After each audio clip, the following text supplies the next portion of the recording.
Michael Howard Wilding, aged 5½ days, slept peacefully in his new nursery at home in a froth of yellow bassinet, his small left arm stretched above his head, his pink right fist clutched close to his chest. His head was small and perfectly formed. "All babies born by cesarean section have perfect heads," said proud to bursting father Michael Wilding, conceding in the next breath that his and Elizabeth Taylor's son's was especially beautiful. The baby's thatch of jet black hair already had been coaxed into a soft curl on top of his head. "More hair than I have," commented Big Michael a little ruefully, "but less head." Small Michael's ears were tiny shells, molded delicately and flat against his head. His tiny nose turned up scandalously. His eyes were shut, of course, but wide-set and sharply arched. "Like his mother's, thank God," beamed his father. "And they're dark blue like Elizabeth's. I hope they stay that color." To have been invited into the nursery for a peek at the baby so soon after his arrival was a rare privilege, which was obviously due to the eager pride of this obviously first-time father and the lenience of smiling nurse Mary Bryce. Photoplay had arranged months ago for the first interview with Michael Wilding after the baby's birth. Though the studio had insisted that no reporters or photographers could see little Mike or Liz till she was completely recovered, it had not counted on the fondly possessive pride of both these new parents. "Look," commanded Michael Wilding. No detail of his brand new son's perfection could be ignored. "Please notice," he said, "that he is not wrinkled and he is not red." It was true. Becomingly pink cheeks glowed against the pillow. Tiny pink shin. But no red. Still, Michael could not bring himself to leave the baby's side. He stood looking down at the child with a bewildered expression, as though not quite believing this miracle had happened. "Look," he said again, half glancing at the nurse to see if he would be upbraided. Quickly he pulled back the cloud of yellow comforter to expose all of Michael Howard Wilding, all perfect. The baby stirred a bit in his sleep, but didn't wake. "Isn't he good-natured?" Mary Bryce confirmed this. "He cries," she said, "only when he is hungry." But she added, "He will be hungry soon." At this point Elizabeth's voice called weakly from the next room, "Michael." And Michael leaped up and rushed off in the direction of the bedroom. He was back in a few seconds, saying, "Wouldn't you like to see Liz for a few minutes?" "But the doctor's orders?" "It's all right. She says it's all right." He led the way to her bedroom. Elizabeth was lying in the hospital bed, her eyes circled but shining, her natural high color emphasized by a soft fluff of pink bed jacket. "Isn't he beautiful?" was her first comment about little Michael. Big Michael told a little joke, and Elizabeth tried to laugh, but couldn't. "It hurts to laugh," Michael explained. "It seems," Elizabeth said, half apologetically, "as though it hurts to do almost everything, even breathe." Michael himself looked as though he could do with a little rest too.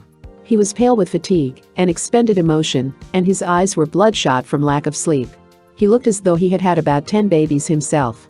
"I never believed those stories before," he said, "about fathers climbing the walls of the waiting room. But they're true. Up until the very last minute I thought I was taking it all in stride." Elizabeth had x-rays on Monday, January 5, that was, and the pictures showed the baby was ready to be born. It was due, you know, on January 7th. But right then, and there our doctor, Conrad Auberg, decided to take Elizabeth into the hospital on Tuesday night and deliver the baby by cesarean section. Michael interrupted his story at this point to give special mention to Dr. Auberg. "Do you know Dr. Auberg?" he asked. "He is the greatest doctor, the nicest, the gentlest guy." Of course, all new parents feel that way about their obstetricians. But Dr. Auberg was special, Michael insisted. "Don't you want to see the baby?" Michael asked Elizabeth. Of course she wanted to see the baby, she smiled, but wasn't he about to be fed? "A couple of minutes won't make any difference, so ask for him," her husband urged her. This time Elizabeth did laugh. "He's mad about him," she said, unnecessarily. "I'm stupid about him," Michael retorted. "And why not? After all, there had been a Michael in the Wilding family for hundreds of years, and he'd been the last until 5, almost 6, days ago." Elizabeth asked the nurse to bring in the baby, just for a few seconds. Michael agreed, after a moment, to allow Elizabeth to get some rest. He led the way back out into the big, informal living room from which the Wildings can see, when they have time again to look, a magnificent view of practically all of Southern California. Michael settled himself on the broad circular sofa which curves around a massive fieldstone fireplace in one corner of the hospitable living room. He continued his recital of events of the night of the birth of little Michael. "Well, anyhow, I drove Elizabeth down to Santa Monica Hospital at teenish Tuesday night. We were both very happy and excited, but not really nervous, if you know what I mean. Her parents met us there, and we all went up to the maternity ward to the 2 little rooms I had reserved for Liz's confinement. Santa Monica Hospital is a small hospital, you know, and has no living-in facilities. Elizabeth wanted the baby near where she could see it whenever she wanted, so I took the extra little room next door. Outrageously extravagant, I suppose, but you don't have a baby every day. Thank heaven, he seemed to add under his breath as he sighed deeply before proceeding. Dr. Auberg came in about 10:30. He was very confident and cheerful. A cesarean, he assured me, took only 11 minutes. I would have word very soon whether we had a boy or a girl. Then he left to wash up. At about 11, 2 nurses came with a bed on wheels and took Elizabeth away. The Taylors and I sat back to wait it out. 11 minutes, the doctor had said. After 15 minutes I was climbing the walls, just like all the expectant fathers in the stories. After half an hour I was hanging from the chandelier. Elizabeth's mother tried to reassure me. It took some time, she said, to prepare a patient for major surgery. Major surgery? I heard the words which had been so matter-of-fact only yesterday with a sense of shock. Mr. Taylor tried to make little jokes. I should stop pulling my hair, he said, or I would be bald before my time. And he wondered if Santa Monica Hospital provided pressing service for new fathers. My clothes looked already as if I had slept in them. But I couldn't laugh. 35 minutes, my watch said. 40. 45. The longest 45 minutes I had ever endured in my life. What must it have been like for Elizabeth? And then a white-capped nurse knocked softly and came in. "If you will just come down the hall, Mr. Wilding," she said, "you can see your son." The three of them, Elizabeth's nearest and dearest, the three who loved her best, who were now to be four, walked, trembling, down the corridor, to the nursery window. It was midnight, so the curtains were drawn. Like an opening night, Michael recalls, but with no music, except our hearts knocking on our chests.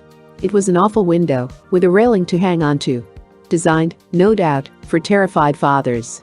A nurse in an antiseptic mask parted the curtains to expose a sea of little cots. The baby the nurse was holding up was mine. I looked at the little creature. I saw the mass of dark hair. One eye opened and looked at me. I gestured through the glass to the nurse to do something about the other eye. Was something wrong? Right through the mask I could see her laughing at me. Then Dr. Auberg, still in his surgical gown, came up behind them. Mrs. Wilding, he told Michael, was back in her room. She had stood the operation very well. She was asking for her husband. Elizabeth was quite conscious and as yet in no pain.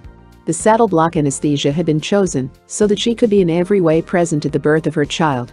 She saw her son, as a matter of fact, 5 seconds after he was born. Now back in the hospital bed in her room, she was radiant, her great eyes luminous with discovery and triumph. What did she say? I don't know what she said, Michael replied to this question. Maybe she didn't say anything, she did it, it was how she did it. She asked for her baby and the baby was brought to her. She held him in her arms. I wish you could have seen her, she was like a flower. Michael's voice was hoarse as he described that magic moment when the three of them were first together. He controlled it quickly. She is so sweet with the baby. The only time she feels really well, so far, is when she is with the baby. The pain goes, somehow. Dr. Auberg says she is a natural mother. And Michael is a classic father.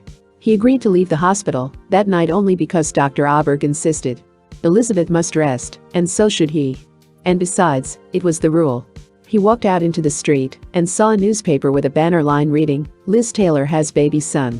He drove home slowly with no idea in retrospect how he negotiated the hairpin turns on the long grade to their mountaintop. He threw his clothes on a chair, himself on the bed, the big, low bed which seemed so ridiculously oversized for one weary man. He slept, fitfully, but hopped up with the first sound of activity in the house next morning. The housekeeper must know the news, and Elizabeth's secretary. A paper hanger came to put the finishing touches to the nursery and Michael retold the whole story to him. The baby really weighed 7 pounds, 5 ounces, he bragged, but we get credit for only 7.3. He lost 2 ounces in that business they do to new babies to make it easier for them to breathe. 7.3 is very good, the paper hanger, a father himself, assured him. Mr. Wilding, no doubt, would be handing out cigars. Cigars? Michael had no cigars. He hadn't known about cigars. It was an American custom. The paper hanger looked disappointed. It must be an important American custom, Michael realized. Then he remembered something, and dashing back to the bedroom, dug through his bureau drawers until he found what he wanted, a cigar Geary Stephan had given him when his baby had been born 6 weeks before. He gave it to the paper hanger, who looked relieved, and Michael vowed to buy more the first minute he got into town. He never did buy the cigars. Elizabeth was feeling miserable when he arrived at the hospital, and Michael stayed by her bedside for 10 hours that day, and the next. And the next. On Sunday morning, the 5th day, they brought her and the baby home. It was soonish, but she longed to be home. We brought along Mrs. Mackenzie, the nurse who had looked after her in the hospital. You need someone to wash you, you know. And we rented a hospital bed, easier to get in and out of, to walk about. They made her walk about, you know, even that first day. And she was in such pain. But as Michael had said, the pain disappeared when she was with the baby. For now truly she was, as in her new movie, the girl who had everything. Future movie assignments, like all the brothers were valiant, could wait. All Elizabeth had time for now was her 2 guys named Mike. Photoplay magazine, April 1953.